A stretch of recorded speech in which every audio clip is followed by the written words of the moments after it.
तो अब हम करने लगे हैं सेक्शन डी, क्योंकि मैंने बोला था कि हम आज ही सेक्शन डी भी कर लेंगे। सेक्शन डी में हमारे पास क्या है, prove that in a right angle triangle we have drawn this right angle triangle A B C, right angle at B. So given is A B C is right angled triangle. तो to prove हमने क्या करना है, to prove करना है hypotenuse is equal to sum of the square of other two sides. तो हम क्या प्रूव करेंगे, A C square is equal to A B square plus B C square. तो हम कंस्ट्रक्शन क्या करने लगे हैं, बी डी हम ड्रॉ करेंगे। Draw B D perpendicular to A C. हमने बी डी ड्रॉ कर ली ए सी के परपेंडिकुलर। और उसके बाद हम क्या करेंगे, solution in triangle A D B and A B C, triangle A B C. This triangle में आपको पता चल गया होगा A is equal to A because common angle. उसके बाद हमारे पास A D B is equal to A B C, angle A B C each 90। तो हमने क्या करना है, तो हमारे पास by A criteria A D B similar हो गया ए बी सी के by A criteria of similarity. तो ये हमने प्रूव कर दिया है।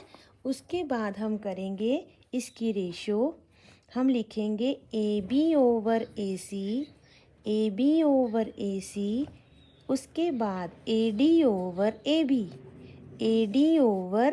ए बी। तो आपको ये समझ आ गया कैसे लिखना है। मैंने यहाँ पे आपके लिए ये मार्क भी बना दिए हैं। तो हम क्रॉस मल्टीप्लाई करेंगे, A B square is equal to A D into A C. Now next part, अब हम क्या करेंगे, पहले हमने ये वाली ट्रायंगल फुल के इक्वल ली थी, अब हम ये वाली ट्रायंगल फुल के इक्वल लेंगे। तो in triangle C D B and triangle C B A, okay. तो हम लिखेंगे सी बी ए। हमारे पास angle C is equal to angle C दोनों में है, इतनी सी ट्रायंगल में भी फुल में भी, ठीक है। तो हमारे पास angle C D B is equal to angle C B A, ये हो गया कॉमन और ये हो गया ईच 90। हम क्या लिखेंगे, अगर ये कॉमन और 90 है तो triangle C D B similar है ट्रायंगल सी बी ए के। तो हम लिखेंगे B C over A C and C D over B C. हम क्रॉस मल्टीप्लाई कर लेंगे, B C square D C into A C. ये हो गया नंबर 1, ये हमारे पास था नंबर 1 और ये हो गया नंबर 2। हम क्या करेंगे, दोनों को कर देंगे ऐड। देखो मेरा क्या फंडा था, ए बी स्क्वायर बनाने का और बी सी की स्क्वायर बनाने का। तो मैंने क्या किया, इन दोनों का प्लस कर दिया, ऐड 1 एंड 2 मैंने एडिंग कर दी। A B square plus B C square is equal to A D into A C plus A C into D C. तो मैंने ए सी कॉमन निकाल लिया, A D plus D C is equal to A C into A C is equal to A C square. तो A B square plus B C square is equal to A की square, hence proved. तो मैंने ये prove कर दिया है। हम अब नेक्स्ट सम के ऊपर चलेंगे।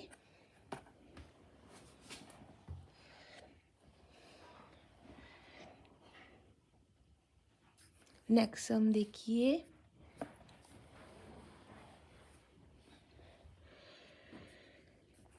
नेक्स्ट सम क्या है हमारे पास,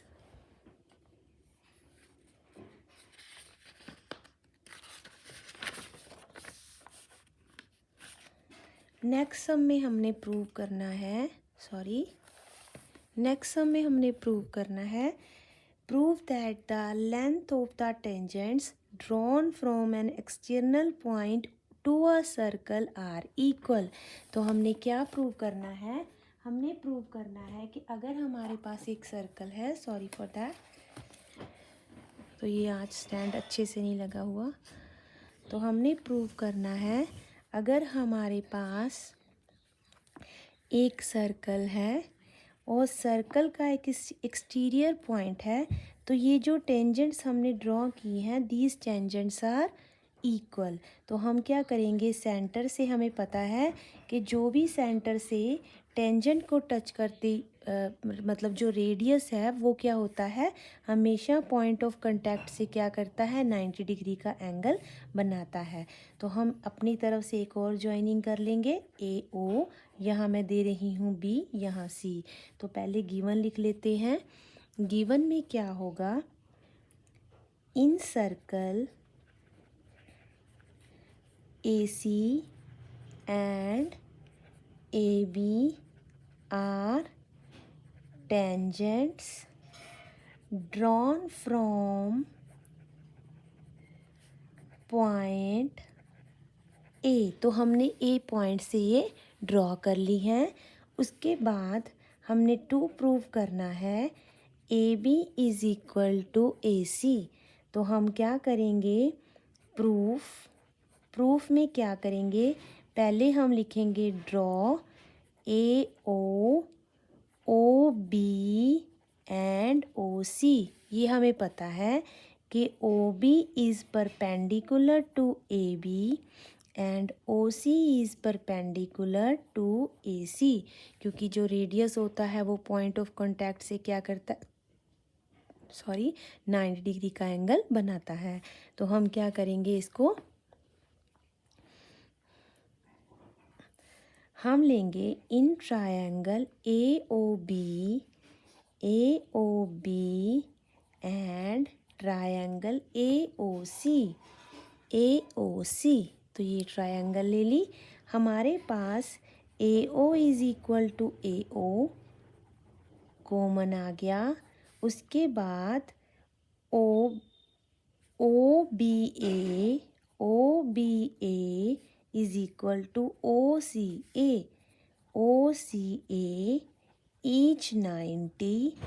उसके बाद हमारे पास एक है रेडियस, क्योंकि रेडियस हमेशा इक्वल होते हैं, जो रेडियस होते हैं वो हमेशा इक्वल होते हैं। तो आ गया OB is equal to OC, तो रेडियाई, ठीक है। तो ये 3 एंगल प्रॉपर्टी लग गई है। Bye angle criteria of congruency, triangle AOB is congruent to triangle AOC, then by CPCT corresponding part of congruous triangle AB is equal to AC, that we have proved. Now next देखिए, next 18th में क्या है, हमें ये data दिया हुआ है। इस डाटा से लेस देन 140 का 4 है, लेस देन 145 का 11, लेस देन 150 का 29, लेस देन 155 का 40, लेस देन 160 का 46, लेस देन 165 का 51। तो हमने क्या करना है, इसका मीडियन फाइंड आउट करना है। तो मीडियन फाइंड आउट करने के लिए पहले मैं क्या करती हूँ, एक टेबल बना लेती हूँ, ठीक है, जिसमें ये डाटा लिखूँगी मैं। तो मैंने क्या किया, लेस देन है, तो लेस देन के लिए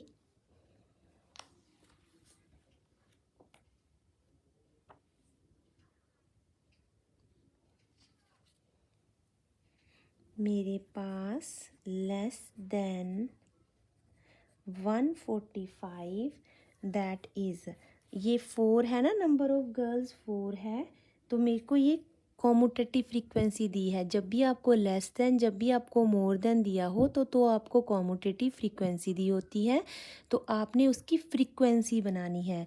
तो मैं यहाँ पे फ्रीक्वेंसी बनाऊंगी क्योंकि कॉम्यूटेटिव फ्रीक्वेंसी उन्होंने अपने आप दे दी है।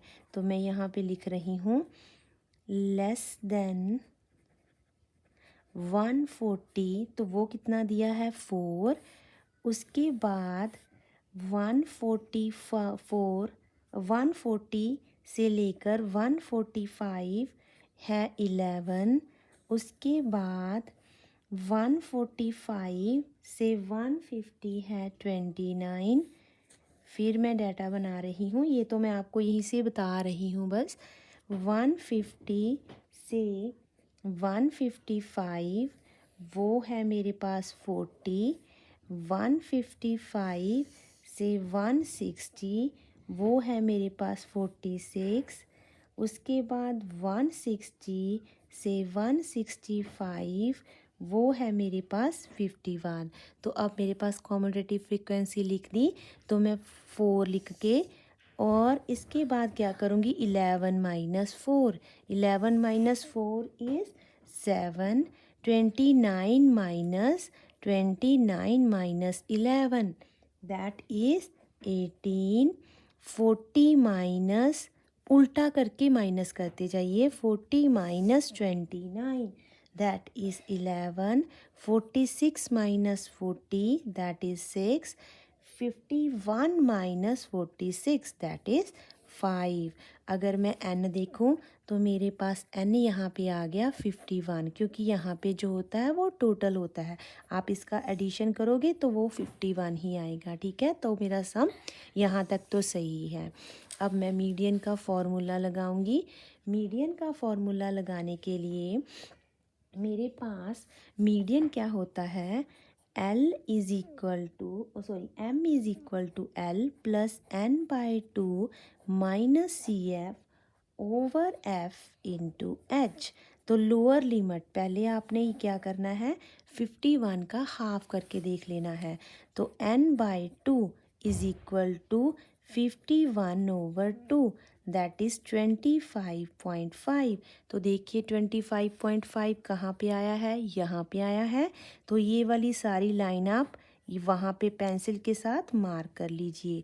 तो ये आपका हो गया F, और ये आपकी हो गई क्लास साइज़ जिसका हमने लोअर लिमिट लेना है, और ये हो गया हमारा CF। यहाँ तक समझ आ गया बच्चा। जिम जैसे ही आपको आंसर आ रहा है 25.5, 25 से अगला नंबर देखिए, वो 25 से अगला नंबर 29 है, उसके सामने वाली सारी रो हमारी, ठीक है।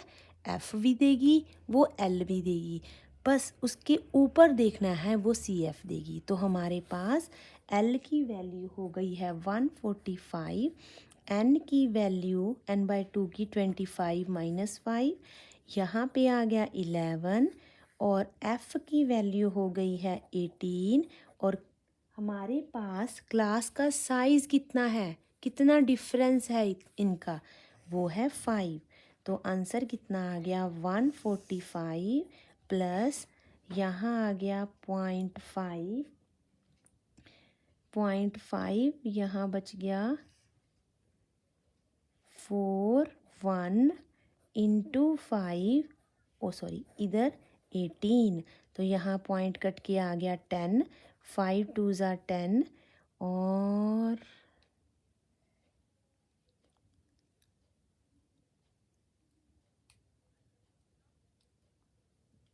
और कुछ तो कैंसिल हो नहीं रहा।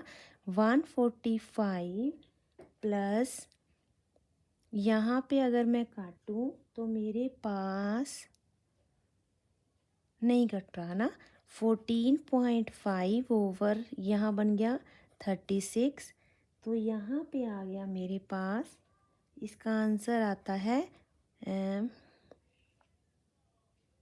149.03। तो ये अप्रॉक्सीमेट आंसर आता है मैंने कैलकुलेट करके देख लिया तो वो आपका आंसर आ गया। ठीक है, अब हम चलते हैं नेक्स्ट सम के ऊपर। नेक्स्ट सम में हमारे पास क्या है, in the table we have to find the following. The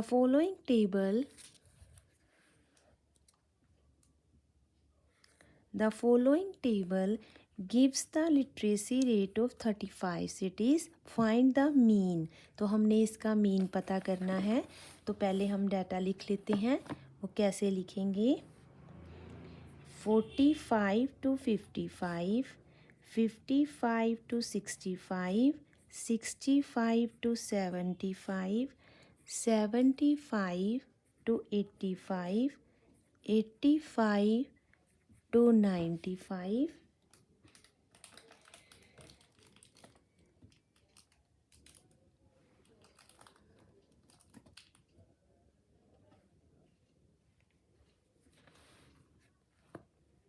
ठीक है। उसके बाद ये हमारा हो गया लिटरेसी रेट, जिसको क्लास साइज़ भी लिख सकते हो। मैं यहाँ पे क्लास इंटरवल CI लिख सकती थी। तो पहले मैं इसका मिड पॉइंट पता करूँगी। यहाँ मिड पॉइंट कितना हो गया, तो इन दोनों का प्लस कर दो, 45 + 55/2। तो ये बन गया 0, 9, 50 और 50 100 हो गए, और ये बन गया 50। तो मिड पॉइंट आ गया 50, इन दोनों का मिड पॉइंट। ठीक है, ये अलग से 1 मार्क्स में सम भी आ जाता है। तो दोनों का मिड पॉइंट 50, इसका 60, इसका 70, इसका 80, इसका 90। उसके बाद हमने क्या पता करना है, मैंने ऊपर स्पेस नहीं छोड़ी ना।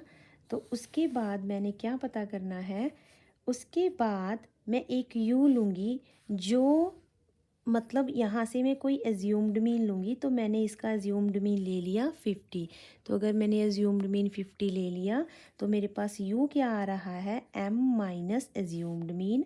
50 - 50 0, 60 - 50 10, 70 - 50 20, देन 30, देन 40। फिर मेरे पास क्या आएगा, यू डैश। यू डैश कैसे आया, यू को अगर मैं 10 से डिवाइड कर दूं तो 0, 1, 2, 3 and 4। Now I will write the frequency. Frequency is 3, 10, 11, 8, 3। मैंने प्लस माइनस का चक्कर ही नहीं रखा।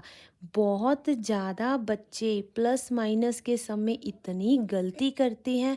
तो आई गॉट दिस के अज्यूम्ड मीन सबसे ये वाला नंबर ले लो, सबसे छोटा वाला ऊपर वाला नंबर ले लो, सारे पॉजिटिव आएंगे। मल्टीप्लिकेशन तो 1 2 3 4 की ही है, नो वरीज फॉर दैट, है ना। तो हम क्या करेंगे, अब हमारे पास यू डैश को एफ यू डैश, मतलब इन दोनों को क्या करते जाएंगे, मल्टीप्लाई। 0 × 3 0, 10 × 1 10, 2 × 11 दैट इज 22, 24, देन 12, और इनका हम कर देंगे एडिशन। तो हमारे पास आ गया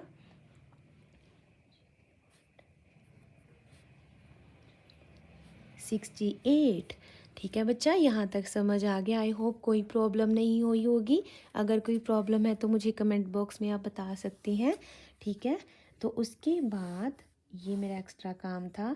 मीडियन हमेशा किसके इक्वल होता है, मीडियन बोल रही हूँ, मीन हमेशा हमारे पास किसके इक्वल होता है। अगर हमने कॉम्यूटेटिव फ्रीक्वेंसी ली है तो कॉम्यूटेटिव फ्रीक्वेंसी में जो मीन है वो हमारे पास 3 तरीक़ों से आता है, मतलब 3 मेथड्स आर देयर। तो ये मैंने स्टेप डेविएशन मेथड लगाया है, assumed mean plus sigma F you dash over sigma F into जो मेरा डिवीज़न वाला नंबर था उसको मैं क्या ले सकती हूँ, उसको एच लिख दीजिए, जो मर्जी लिख दीजिए, आई लिख दीजिए। एज्यूम्ड मीन मेरा यहाँ पे आप साइड पे बताते रहना कि मेरा एज्यूम्ड मीन कितना था। एज्यूम्ड मीन मेरा 50 था, और जिस नंबर से मैंने डिवाइड किया वो कितना था, 10 था। तो आप अगर आप स्पेशल ऐसे बॉक्स बना बना के बताते हो ना, ये बोर्ड में बहुत मैटर करता है। टीचर की नज़र में फटाफट से आ जाता है कि what you are trying to do, ठीक है। तो एज्यूम्ड मीन कितना है 50 प्लस एफ यू डैश कितना हो गया 68 ओवर हमारे पास सिग्मा एफ जो है वो कितना है, हम टोटल कर लेते हैं तो वो आ गया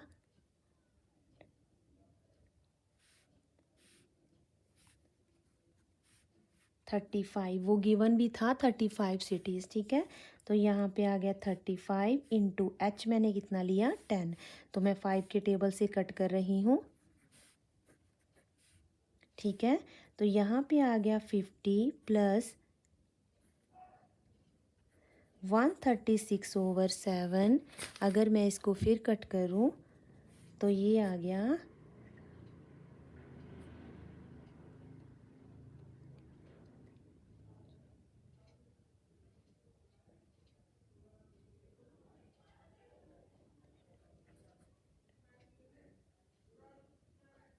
19.4। 50 plus 19.4, that is 0.49 and 69.4. So here the mean is 69.4। तो हमारे पास जो मीन है वो कितना आ गया 69.4। तो हमारा ये सारा सैम्पल पेपर हो चुका है। तो कल मैं थोड़ा सा एडवांस लेवल का लेकर आऊँगी, तो कल के लिए तैयार रहिए और ज़्यादा से ज़्यादा सैम्पल पेपर कीजिए। अपनी बुक्स एक दूसरे के साथ एक्सचेंज करके, टेस्ट सीरीज़ एक्सचेंज करके करते रहिए, क्योंकि बोर्ड्स में मैटर करता है कि आपने कितने ज़्यादा सैम्पल पेपर किए हैं, ठीक है। No matter hard, no matter easy, तो इजी से टफ़ की तरफ चाहिए। तो बाय बाय फॉर ऑल, ठीक है। तो आज के लिए बाय, गुड नाइट।